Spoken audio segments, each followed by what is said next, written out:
Hey, welcome everybody. It's Ted Prodromou, and this is an epic Encore event. And I want to welcome my friend Csaba. And instead of reading a boring introduction for you, why don't you just explain what you do and your background? Sure. So thanks for inviting me, Ted. It's great to meet you guys. We actually met, I think, in Brian Kurtz's Titans Accelerator Mastermind, maybe even before that. I don't remember exactly, but it was a few years ago. And I'm a lead activation and lead conversion expert, also marketing strategist, direct response copywriter. I started up as a freelance copywriter like 7 years ago, and then I started my own list. I created my own YouTube channel, started creating courses and various info products as well. And the topic for today is going to be a book that I recently wrote called The Rapid Lead Activator. And I have a few slides for you as well, nothing much, but if it's okay with that, I want to make this more practical because I want you to have like the high level outline of the first 5 emails that you should be sending out to your new email subscribers.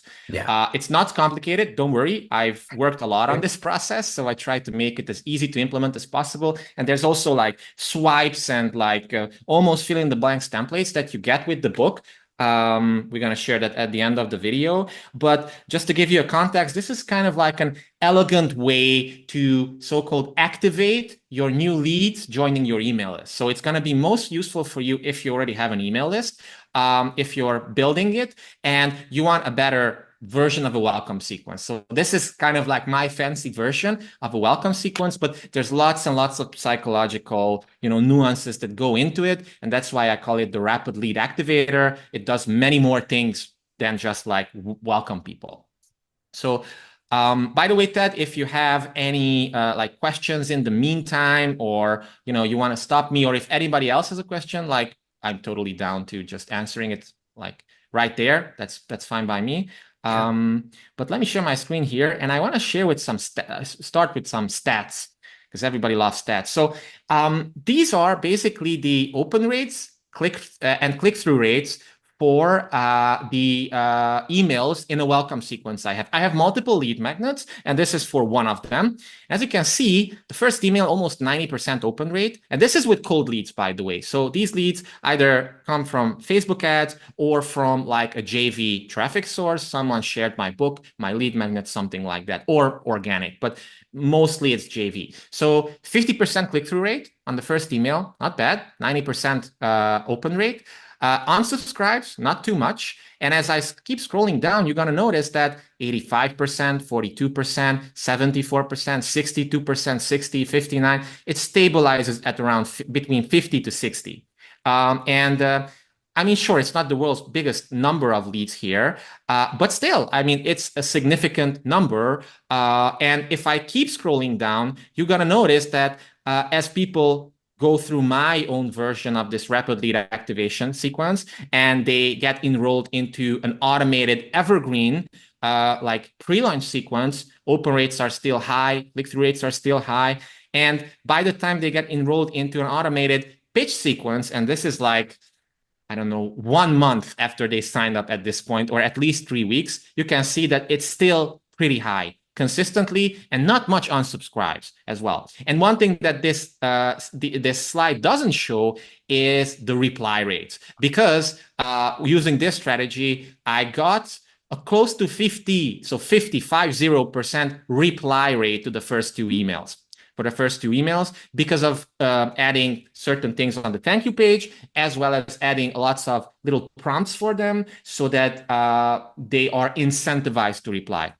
And ever since February this year, by far the biggest trust signal that you could send mailbox providers like YouTube, like Yahoo and Gmail is replies. That makes it much more likely for your subsequent upcoming emails to land in the primary inbox. And that's what we want. So clicks are great, but replies, especially when there's a back and forth reply, because there's also like a chat funnel that you could implement with this, those are golden. Okay, like what if this is a fluke? I just got lucky. Here's These are a amazing screenshot. stats. Well, thank you, but the thing I wanted to show you is that this is a different version of it. And as you can see here, it has many more people, like 1,800 in the beginning. And still 82%, 66% click-through rate. This is 0 because there's no click-through rate here. This is purely a reply generating email. I'm going to talk about that in a few minutes, why you should use something like that. And then, still super high and very, very healthy. So what is this strategy and why does it work? So I call this the rapid lead activator. And the idea comes from a legendary copywriter called Gary Halbert. He invented many things in direct response marketing and copywriting. But there was this one concept I saw from him called imprinting the reader onto you. And it basically means building a genuine bonding relationship with your readers in your copy, because the more people feel like they can emotionally relate to you, the more they know, like, and most importantly, trust you.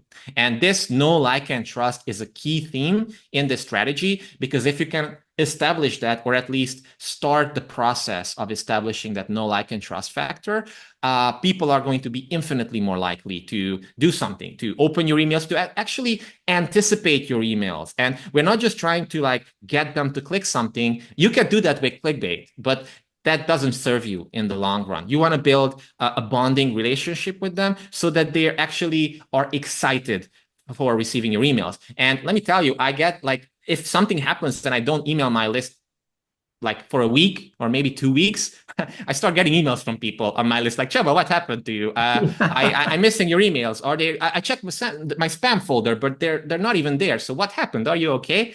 So that's what happens when you implement the strategy. And the first week, let's say, or the first 5 emails in this case, is the most important, because if you can send enough trust signals and show people that you're a little different and superior compared to what they're used to, they're going to be, again, conditioned to keep opening your subsequent emails as well. So how often should we email our list?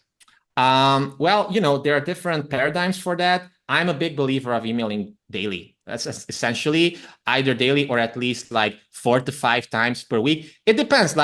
Some people who are much smarter and richer than me like to say, I only email my list whenever I want to make money. So there you go. There's your answer. But let me tell you something. In my current version of this sequence, I actually send people 2 emails for the first 4 days, and every single day I check my spam filter, and I have almost 4,000 subscribers at this point. I think the last spam complaint I got was more than a month ago.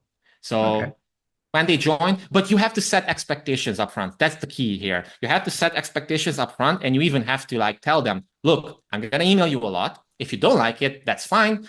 Unsubscribe here and we'll part as friends. But I feel compelled to share cool stuff with you, and sometimes even paid stuff, right? And it's not because I'm greedy, but because I'm running a business here and I feel like you can benefit from this.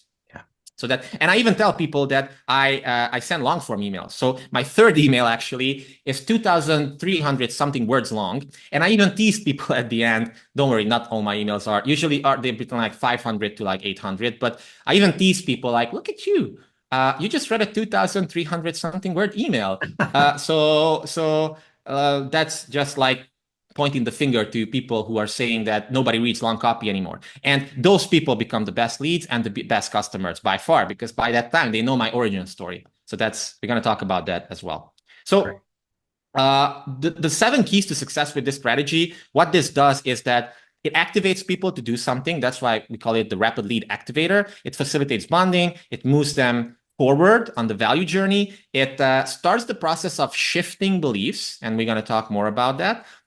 It identifies so-called 5-star prospects, and these are the potential whale clients, the best prospects, the needles in the haystack, and shortcuts their way to ascension without annoying everybody else. This is also a great way to scoop up those high-quality leads in the haystack, and it helps you keep showing up in an elegant way. And I like to use this term elegant marketing because that's what I'm trying to do with this. So why are we doing this actually? Why not just try to sell them and hammer them with emails in the first 2 weeks, like a lot of bro marketers are doing and a lot of these heavy direct response guys? Well, one reason why is because there was a study done by Dean Jackson. He's like a titan in the world of like email marketing and business in general. He has a great podcast as well, More Cheese, Less Whiskers, and I Love Marketing with Joe Polish. But they did a study.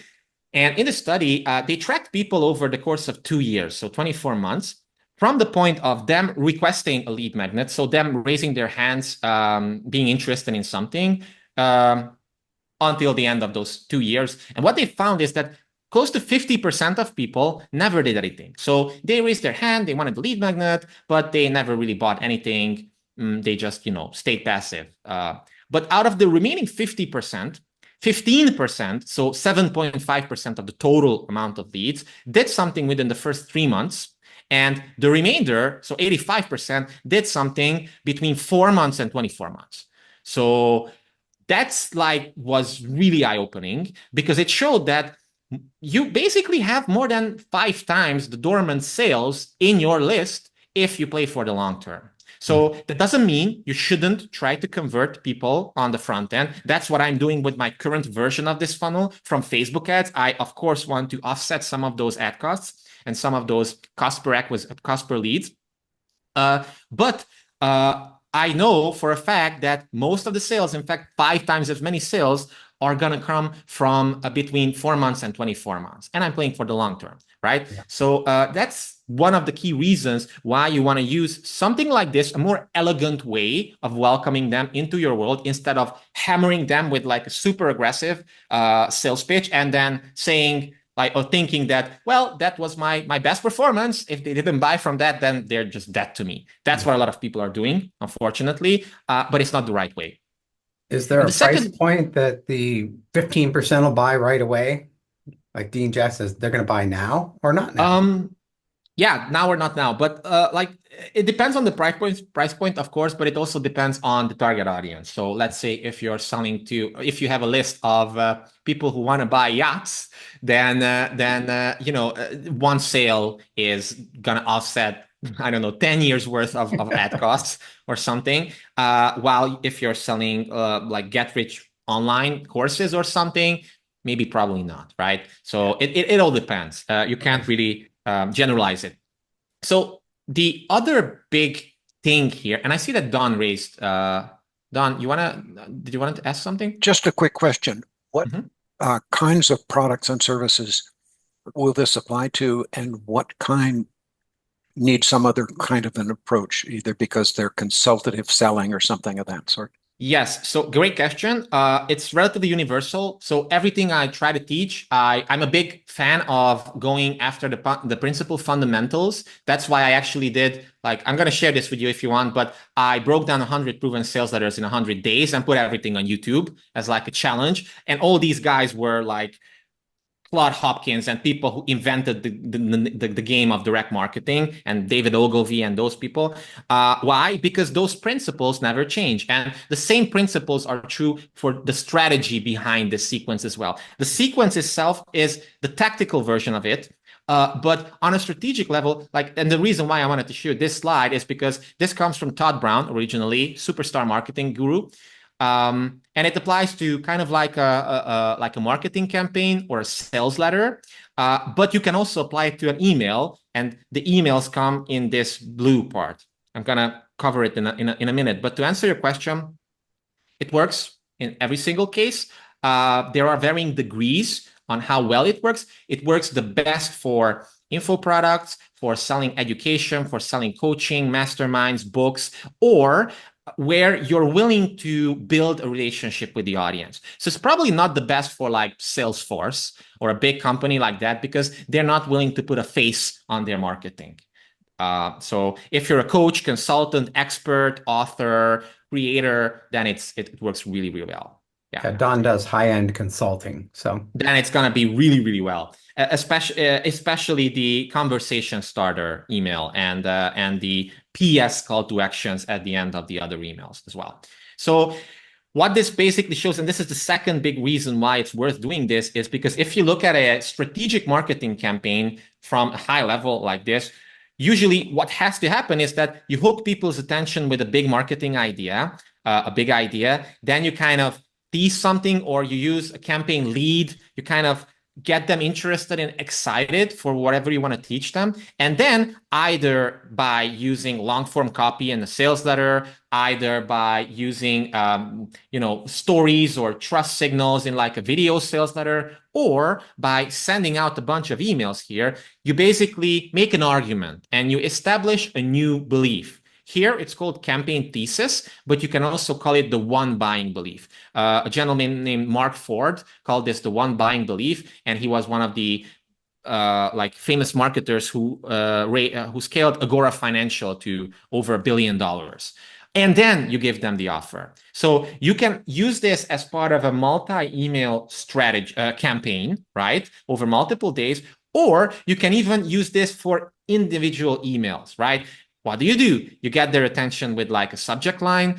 You tease something that you're going to teach them. You teach them something, or you debunk a false belief, or you establish a new belief. Then at around the 80% mark, you basically transition to an offer and you give you the offer. The same is true for a webinar script. The same is true essentially for any type of one-to-many presentation. That's what you're trying to do with the email campaign as well.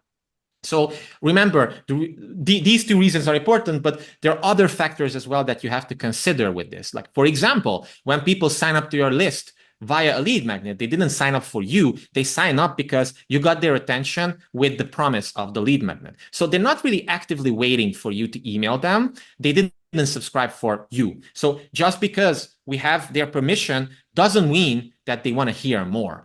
At this stage, you're just one more email marketer, one more nobody on the internet. So that's why it's important to go from stranger to I welcome you in your inbox. And that's hard. So let me show you the 5-part formula. And if you have any questions, by the way, again, feel free to raise your hand or just leave it in the chat. Ted will be able to notice these. But the 5 parts to this is my version of a welcome email, which delivers on your promise and sets expectations. And I'm going to give you swipes as well. A conversation starter email to start a conversation with the 5-star prospects without annoying others. The origin story, which facilitates bonding and emotional rapport. The credo, which comes from another copywriter called Gary Bencivenga, but it basically clearly communicates what you stand for. And you stand against, maybe even, because then you will be polarizing a little bit, yes, but you will gain much more likability with the certain audience that you want to target. And the 5th email is reason why different and superior. So you could add more to this. In fact, I have a course actually that covers the first 10 emails in much more detail. But the first 5, I think, are the most essential here. So, and before we dive into the specific 5 of them, what is a 5-star prospect? Because I mentioned this multiple times. This comes from Dean Jackson, the same gentleman who did the study. And they're someone who is willing to engage in a dialogue, is friendly and cooperative, know what they want, know when they want it, and they want our help. And, there's only like 1% in any population of these people, or like 1 to 4%, but it's a numbers game. And if you start generating leads, suddenly these people are going to appear. You cannot turn someone into a 5-star prospect. Either they are or they're not, but your job is to identify them. It's kind of like how Dan Kennedy always says that a buyer is a buyer is a buyer is a buyer. So if someone's a buyer, they're in the custom of buying. That's why we call them customers. Then that's what they do, right? And if they're a freebie seeker, they're usually a freebie seeker. That's what they do. So let's build the Rapid Lead Activator together. So first email is the welcome email. And the objective we're trying to accomplish here is to make a great first impression, to set expectations up front, and to prompt new leads to reply to you, while also giving them a few other calls to action. But this, I would say, is arguably the most important email in the sequence because first impressions matter. And I'm going to show you the template that I use for this. And in the book that you're going to get with this, I'm going to share a link where you can get the book. There, you're going to find the basically fill in the blanks version of this email. But if I show you an example here, for example, so as you can see, don't worry about this. It's just like an automation for my email service provider, but it just welcomes people. I also use a GIF. You don't necessarily have to. Here's what you can expect from me in your inbox. So setting expectations up front. I then even say, most of my material is free, but it's still better than most other people's paid content. But from time to time, I'm also going to promote. And if you don't love this, unsubscribe. And in order to, over deliver upfront, I've also created a special subscriber hub for you where you'll find all these goodies. And you just have to click this link in order to activate your account. That's it.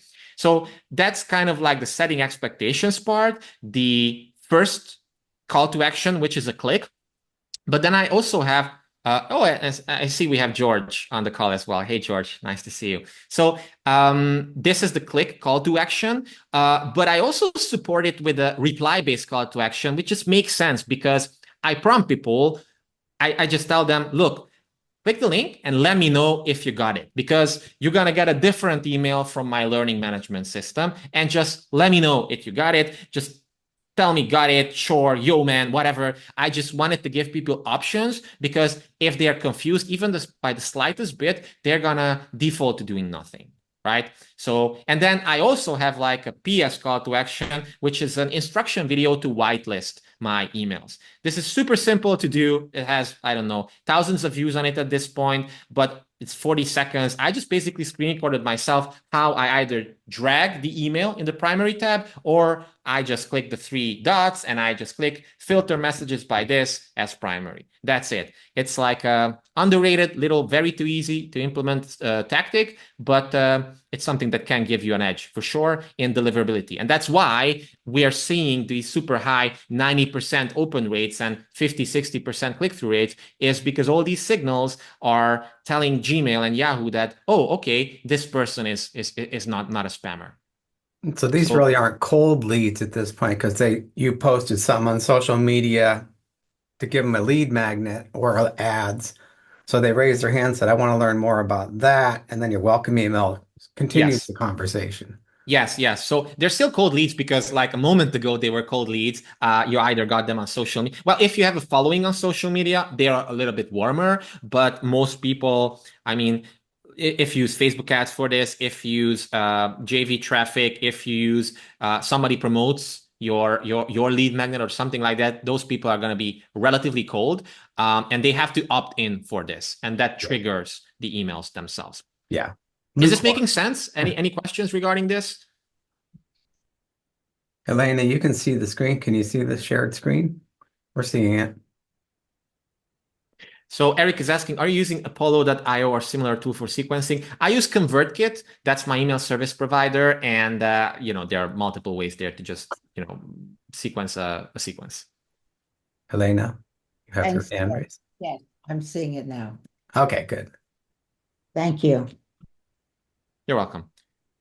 All righty. So second email. And by the way, these might sound like duh or like obvious or something, but you don't necessarily have to overcomplicate something. I just, over years of trial and error and testing and working with close to 100 clients and testing many of these things on my own list, using my own money, spending my own money, this is the best version that I found so far, right? And I rarely see someone nail all these things in the first welcome email. Usually what they do, let me show you a different example, which has more of a clickable link early on. So again, here, this one has like more of a lead magnet delivery link in the beginning as well. And this is also great. The other one was set up a little bit differently, but again, same thing. I welcome them.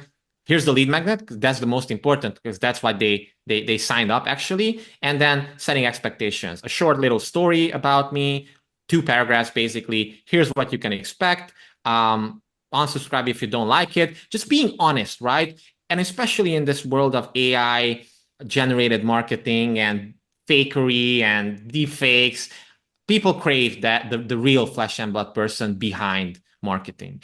And I think, even, I'm a younger generation, but even the people in my generation or even younger, they're getting sick and tired of like AI written emails and just obvious signs of trying to sound personal, but that's not. It's a robot behind it. So yeah, and it matters a lot. I can tell you it matters a lot. So same thing here, same different idea. So the second email, conversation starter, we want to further boost our engagement. We want to identify 5-star prospects, and we want to start conversations that are going to lead into sales, either to get people on a call, a discovery call if you're using that, sometimes to even close them via email. I've done that multiple times, actually, just a few back and forth emails, and I close them on something, or to share an offer doc or a sales page if you have something like that. The possibilities are endless, but you basically ask a simple question and prompt them to reply. And you use the SPEAR question format, which basically means short, personal, expecting a response. And you really want to make this seem like it's coming from a person. So there's no like teasing headline or I mean subject line or clickbait or anything like that. You just want to prompt them to reply. And in this case, for example, this is it. So the subject line in my case is their first name. The custom field for their first name, right? And an exclamation mark. Hey, first name, I see you recently signed up. Welcome on board. What kind of program/course do you offer? That's it. That's it. Because I want to see, first of all, who responds to that. And when they respond, I can keep asking them things like, oh, okay, so do you work with your clients one-on-one or as part of a group program? Oh, as part of a group program. Awesome. So how many people do you have on your list right now, and how much would you like to have in a year? Oh, awesome. So what are the three things you think that you need to do to get there? Oh, awesome. Would you like some help with that? So it can be as easy. Here's a different version in this one. Maybe it's the same. I don't know. Yeah, it's the same actually. But here's a cool tip for you guys. And I don't think many people cover this. If you add a little code like this at the bottom of your emails, and you can even make this white, or you can like hit a bunch of enters and edit there. And then you can set up a filter inside Gmail for this thing, so that every single person that responds to these messages automatically get added to like a specific folder full of replies, right? Very easy. You just click the 3 dots here, filter messages that basically include this. And that's why I have this little, like nobody else, like the chances of people organically using something like this is basically infinitely small. And you can even like add little highlights to these people, and you're going to have a different inbox basically full of responses. And then it's going to be easier for you to manage those responses. So just a little pro tip for you guys. So the third email is the origin story. And the objectives we're trying to accomplish here is to, as we talked about it, know, like, and trust. So build, know, like, and trust, and to establish rapport with people, make an emotional connection. And the reason why I wanted to use Batman here is because if you think about Batman for a minute, it's his origin story that makes the character interesting. It's his story, backstory of his parents being murdered, him like vowing to fight crime and becoming a vigilante and being this dark. Without the origin story, Batman's kind of like a freak who's escaped from a psychiatric institution, beating up people everywhere. But with the origin story, suddenly he's interesting. And the more vulnerable you can make this origin story, and the more likable, the more people will resonate with it. And that's why Superman, for example, is usually not that successful in terms of like box office numbers, or there are a lot of PC games or like PlayStation games with Batman. Those are really, really popular because Batman is more like, he has weaknesses. He's a mortal person, right? And you can resonate with that person, versus Superman. He's almost invincible. In fact, he was invincible until I think the 1960s somethings, when they actually realized this and they came up with kryptonite. So that, okay, so even Superman has to have something, his weakness, because otherwise it's just overpowered. And that's why if you look at Captain Marvel, for example, bombed at the box office lately in the Marvel Cinematic Universe, it was just a Mary Sue character. It just like, there was no weaknesses there, and it was boring. While if you look at Tony Stark, if you look at someone like that, Captain America, those people are much more likable because they have weaknesses as well. So nothing helps in printing like a personal story. There's a template in the book that you can use. Obviously, it's not a fill in the blanks because like you have to share your story, but there are like 8 different things that you should be covering one after the other. And I really encourage you to try to make this as detailed as possible, because the big difference between a story that's memorable and that really hits hard versus one that's just like meh are all those small little details, those little world building details. So that's why you see like all those details in long form sales letters and long form video sales letters as well. If you feel like your branding can take it, if you're personally comfortable with this will raise your conversions, and this will get people on calls, for example, who are going to relate to you in a whole different way versus because then they know some vulnerable stuff about you, and their objections are going to be less, and their sales resistance is also going to be way lower. So as a call to action here, I would, again, prompt them to reply with something or to just get them to consume something else. Maybe a different video that you have, maybe sign up for a webinar, maybe book a call, maybe, well, not necessarily book a call. The best would be something that gets them deeper into your world, because now they understand your backstory and now they can look everything through those lenses. And it's going to be, your regular marketing is going to be more powerful with that.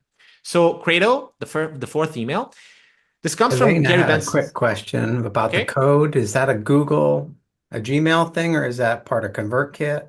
No, it's a Gmail thing, but you can use it anywhere. So where was it? So I think it was here. Yeah. You just add this, whatever service you're using to send those emails from, you just add it at the end of your broadcast emails. And then inside your own Gmail mailbox, you set up a filter that searches for this, because in the replies, when people reply to this will be in the replies, essentially. And then Gmail is going to notice this and it's going to put them in a different folder specifically for those people. Great. So Credo, basically, we want to tap into their already existing beliefs, because this helps a lot with know, like, and trust. And when you can show that you clearly stand for something, you'll never stand alone. If you look at politics nowadays, if you look at basically anything, the world is more polarized than ever. And when someone clearly communicates what they stand for or who they stand for, then they automatically gain a lot of plus points with their intended target audience. They drive away others. But then again, good marketing is not about trying to serve everyone. It's about trying to serve an ideal customer avatar and a laser-focused target market. And the more sophisticated the market is, meaning this comes from Eugene Schwartz, this idea, the more advertising they've been exposed to, the more skeptical they are, the more they've been burned before, the more this matters, actually. Because by this point, it's more of a belief question. And you know how it is. Sometimes we buy stuff from people not because of objectively how good they are or because of what they do or what they offer, because we resonate with them and we like them, and we can and even in every, like, if you look at sales training, a lot of people teach that you should ask these little personal questions in the beginning, ask about their kids, stuff like that. All those things definitely matter. And no matter how big the company is, people are still buying from people. This is a different type of call to action that you can use at the end of this email, for example, but you can experiment with whatever you want. I just wanted to give you an example. It's called a super signature. You add this at the end of your email. So as a PS, you basically say, also, here are a few ways I can help you whenever you're ready. So it's not pushy, it's not salesy. It gives people the sense that they are in control, but you give them links so that they can click more things, they can check out more stuff, maybe even buy something. But more importantly, you start, again, building, you start familiarizing them with your products and services. Because they see, I don't know, the coaching version here, or like maybe this mini course. I've changed mine since the screenshot was taken. I'm always experimenting with new stuff. But let's say they're not interested the first time, the second time, the third time, but in your 11th email, they're going to click. And by that time, they already know, oh, or another idea is you you link to your courses or your full price products, and then people, they're going to check it out and they're going to have a rough idea what that is, so that when you run a campaign, like a promotion campaign for that on a price, like a discount campaign, then they're going to already know some things about that and they're more likely to buy. Again, that's why it's called an activation sequence, because you're setting the stage for future conversions without annoying them right now too much. You're still giving them options. You're still giving them invitations to do something more, to take the next step, but in an elegant way. You're planting So, seeds. yes, Subconsciously, exactly. they're like, it's in the back of the mind. Oh, I've seen Yeah. that before. Yeah. Yeah, you're persuading them, as Robert Cialdini would say. Right. So the fifth email, and the final one in the series, is a reason why different and superior. And here you just want to establish yourself or your product or company, but usually yourself, as different and superior compared to others. So you want to show something that they haven't seen before, and maybe even highlight your unique mechanism if you have one. I don't know about Ted. Did you ever talk about unique mechanisms in this group? Not with this Not group. yet. Okay, not yet. So basically, it's your special sauce. We can also call it that. It's different from the unique selling proposition, because this one's about like, how do you deliver the same result as someone else, but in a different, superior way? The unique selling proposition is, how do you deliver a totally unique result that nobody else does? But that's very hard to do, especially nowadays when most markets are super saturated. But with a unique mechanism, and I see George nodding, he's been through my, and Ted also, in my advanced high-level copywriting training a few years ago, and we talked extensively about unique mechanisms there. So yeah, like, how is this different than anything else I've seen before? That's one of the key questions that people are preemptively asking themselves. It's one of the key objections. So here, again, one of the key call to actions you could give them is a reply. Anytime you can get them, awesome. And the second call to action would be to click to consume, or to just straight up start selling something else. Next step, offer number one. Maybe get them in a different funnel if you have something, a webinar funnel or something. By this time, they already you started the process of knowing, like, and trusting you. So there's the formula. Again, the welcome email, the conversation starter email, origin story, credo, and reason why different and superior. So this is not like reinventing the wheel or anything like that, but using it in this way, in this sequencing, in this format, produces the best results so far that I've seen. Now, 5 key mistakes that people often make, and I'd like you to avoid these if possible. First of all, trying to make your rapid lead activator perfect. I see this all the time, and a sequence that gets written and deployed that's 80% there is still infinitely better than trying to make yours perfect without deploying it. So just create like a first version of this. Like, seriously, when you get the book, there's going to be a fill in the blanks template there. There's also like a Google Doc version, because the book is in PDF, but there's a Google Doc version. Then you can easily write your one line conversation email, starter email, and then, spend a little bit more time maybe on your story email. But you already have 3 emails, just 2 more. Even if you start with the 3, just implement those 3 first and see as people start engaging more with that. Don't be a perfectionist. It's always going to evolve. And there's a saying between copywriters, which basically goes like this: like, copy is never finished. You can always improve it. Always, always, always. Also, deploying this with awful leads. Like, look, this isn't a magic bullet. There's no such thing, in my opinion, especially in marketing. But if you got a bunch of dead leads already from a giveaway that you did 2 years ago and you never really engaged with them, I wouldn't necessarily try to deploy this with them. What I would do in that case is to do like an internal lead magnet launch. Let's say you have like 10,000 people who are years old, you haven't emailed them, come up with the idea that might resonate with them and treat them like a cold audience. Just promote your lead magnet 2 to 3 times, have them sign up for that again, and then only send these out to those newer, warmer people. But it's still way better than not using something like this, even with awful leads, because you might still you'd be surprised. You might still get people that you wouldn't have otherwise. Not having a next step as a call to action, that's also a big mistake. Yes, we're building know, like, and trust with this. We're building bonding, but let's not forget the fact that we are running a business and we are trying to make sales or get clients. So I'm not saying you want to do this aggressively, but always, always, always have some sort of call to action or multiple call to actions, actually, to just give people the next step. That's it. Being afraid to send these out daily. What I recommend you do is that you sequence this one day after the other for 5 days. So ideally, the sequence will be 5 days long. The first email goes out immediately as people sign up. And then after 24 hours, the second email goes out, 24 hours, the third email, and so on and so forth. And if you add more emails to this, for example, you could start adding more best of emails. For example, past emails that you've sent that did well, you can just keep adding it to this sequence or create a different sequence that people enter once they go through this sequence. I have like so many sequences set up by this time. I wrote, I don't know, close to 1,000 emails probably to my list, maybe even more. But I have so many emails that when people join my list, they get automated content for 6 months at least. And those are the best of the best, actually, not even counting many other emails. But I also send out like live broadcast emails as well. Once people are finished with this activation sequence, they enter my regular broadcast list, and then they get live emails and automated emails, but generally 1 per day, so that every single day they get something. It's just less work for me because I only have to write like 2 to 3 emails per week.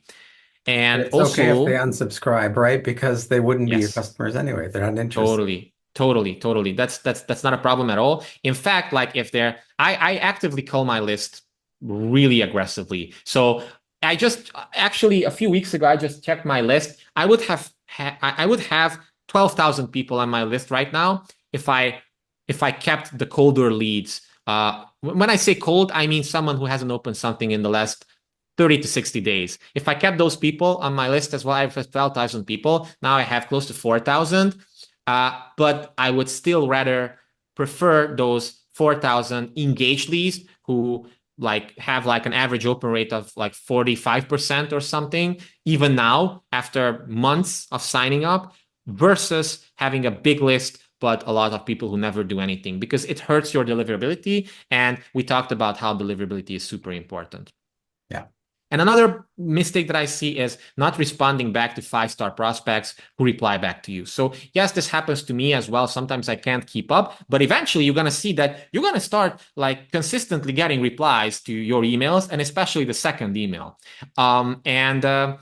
Most people, they're going to be tight-lipped. They're going to just tell you something in a line or half a line. But if you can, and there are processes for this, we don't have like time to get more into these, but if you can start asking exploration questions, kind of like a first day sales call where you're trying to discover more about them while guiding them towards the point where they share their biggest problem, and then you can work with that. You could do something like that in an email, or you can just even like try to get them on a call immediately. If you feel like it's not a good lead, then I still like to reply back to them. In most cases, I just say, well, thanks for signing up once again, or I just share something, whatever.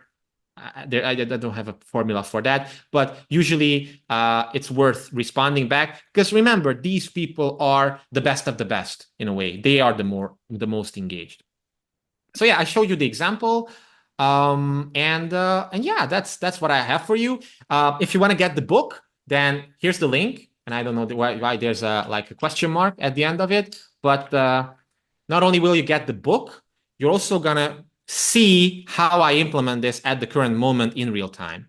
And I think that's super valuable, because you're gonna see in parallel the principles in the book and the slides, and you're gonna see how I'm using it. So it's a very interactive process, actually. And I'm gonna share the link to you here as well, but I'm sure that Ted's also gonna share it later on. So that's it.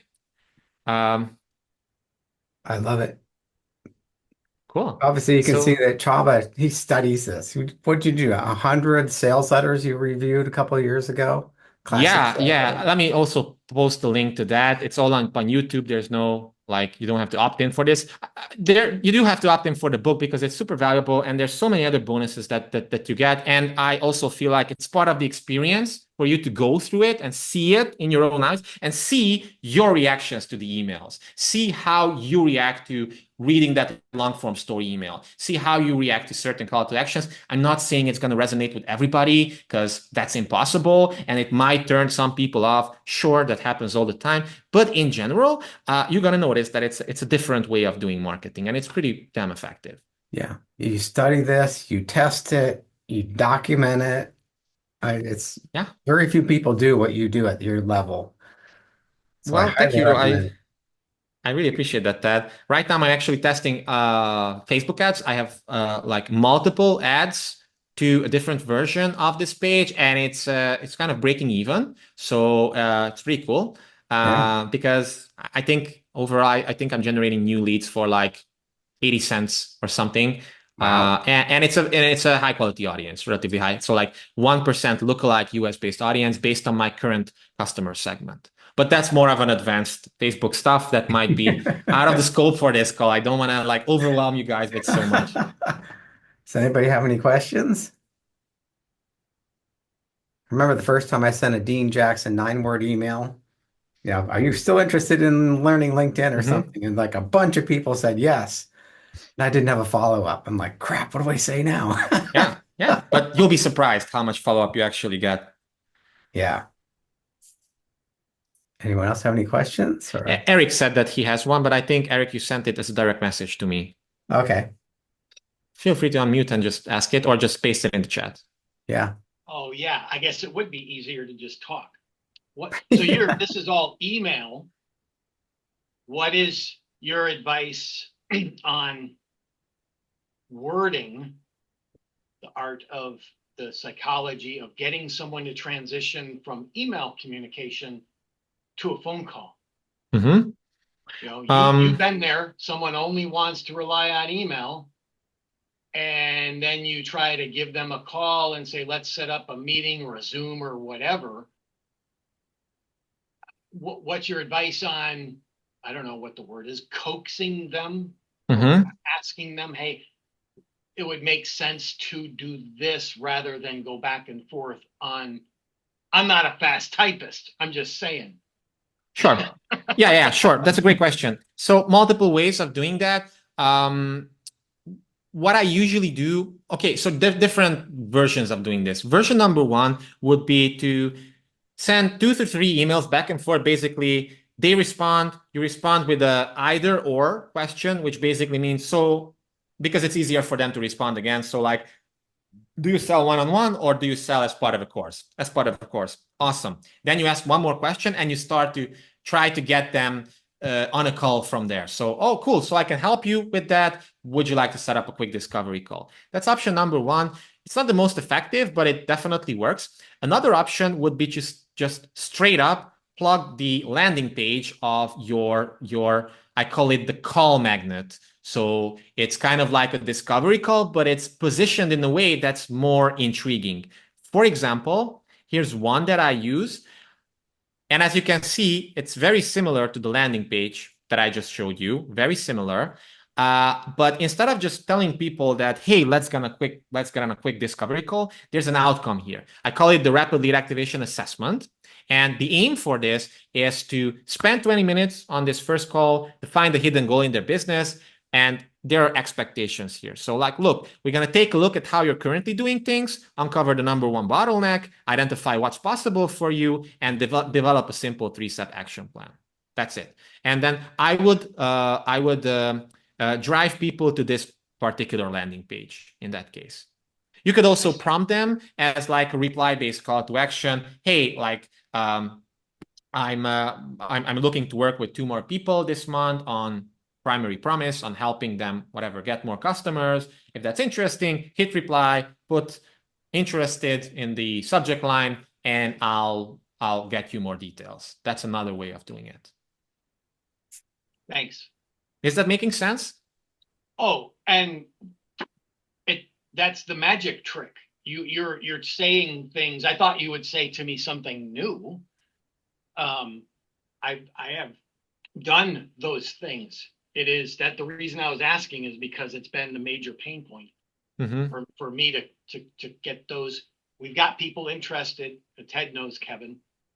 Ted, my job is to promote someone else, not me. So Right. I promote a best-selling author.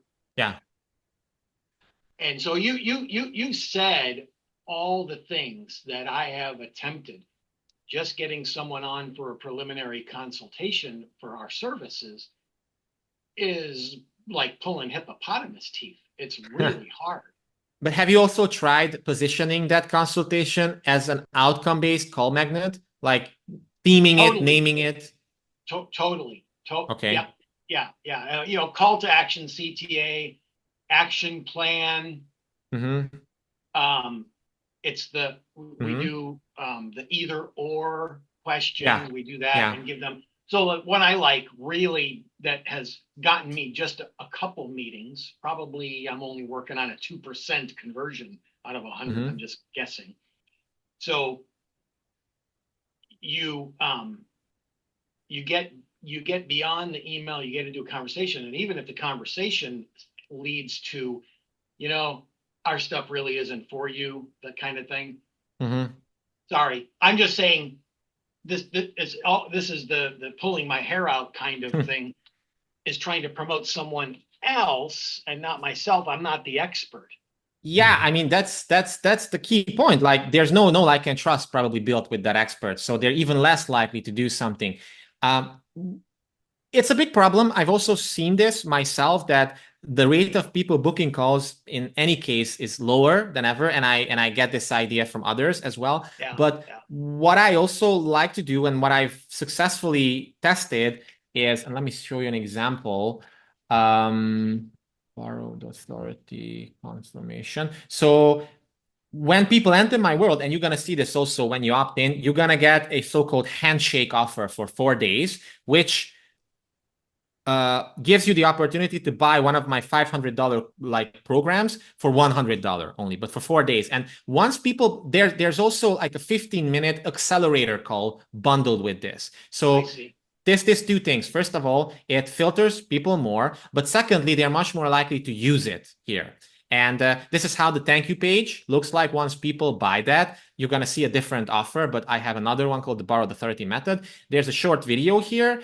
And the expectation setting here is like, well, check their email, but the second is to book their accelerator call. And this is like a legit like 15-minute coaching call.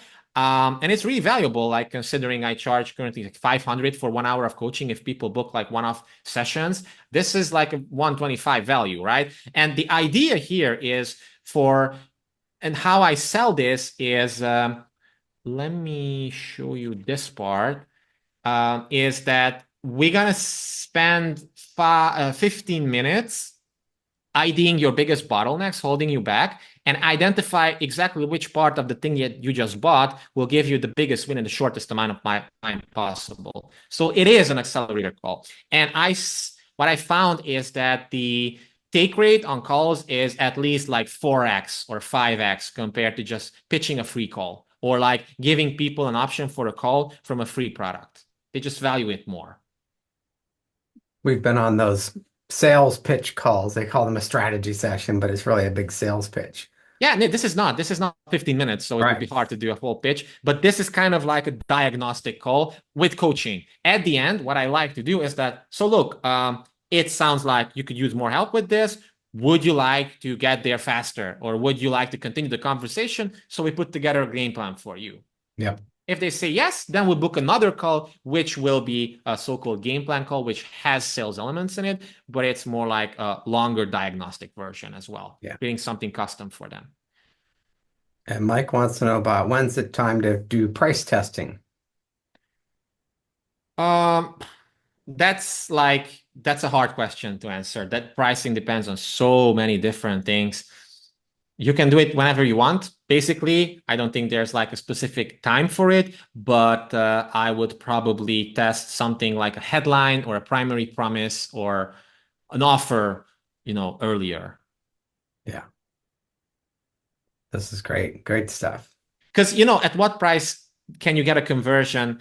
It depends on the audience. It depends on the offer audience match. And I think there are two types of customers. There's a price sensitive customers who you're going to sell on price. And those are the people who really care about this. But your best customers, they care about the value. And if you've established that one buying belief in them that we talked about, then pricing, I'm not saying it's irrelevant, but it doesn't really matter whether it's like an extra few $100 or not, because they're going to feel like your solution is different and superior.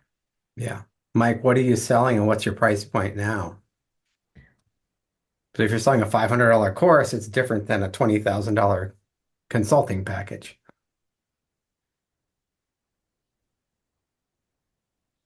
Nope. I guess he's not there. Okay. Well, Csaba, this has been great. Oh, there he is. There he is. Mike's just in the consideration process. Okay. It depends on a lot of things. It's hard to like categorically answer it right now. Well, Csaba, this has been great. Thank you so much. You share so much great information. You're so generous. Thank you. Of course, that's my job, right? So it's really my pleasure. So any other last minute questions? Just great. A lot of it is over my head, but what a great start. And thank you for the book. Very generous of your time and the book. You're welcome. Appreciate it. You're welcome. So yeah, click the link if you want to get the book, the landing page link. Check out the YouTube videos if you're into long form sales copy and like marketing psychology, especially the old school like version, because nobody really invents anything new. We just all like tap into pre-existing knowledge. And then if you feel like, you want to like hit me up on email or you want to do a 15-minute call yourself, just send me an email and then we can also do it. Wonderful. Will you put your email in the chat too? Sure. Csaba@gameofconversions.com. Yeah, definitely get the book and you'll be on his email list. You'll get to experience everything he taught you today. Awesome. Mike, awesome. I'm boring, by the way. It's just water. It's just sparkling water. That's it. Yeah. But it's from a blender, which I use for protein shakes. But yeah, it's just water. Csaba, thanks so much. And Ted, thanks for the invitation. Yeah, Ted, thank you for organizing this. Let me just mention to everybody, save the chat. Oh, yeah. Lots of great stuff. And I'll follow up with an email with all the links and everything. Thank you, Ted. Awesome. Okay. Thank you guys for showing up. I really appreciate it. Thanks, everybody. And thank you, Csaba. Bye. Bye.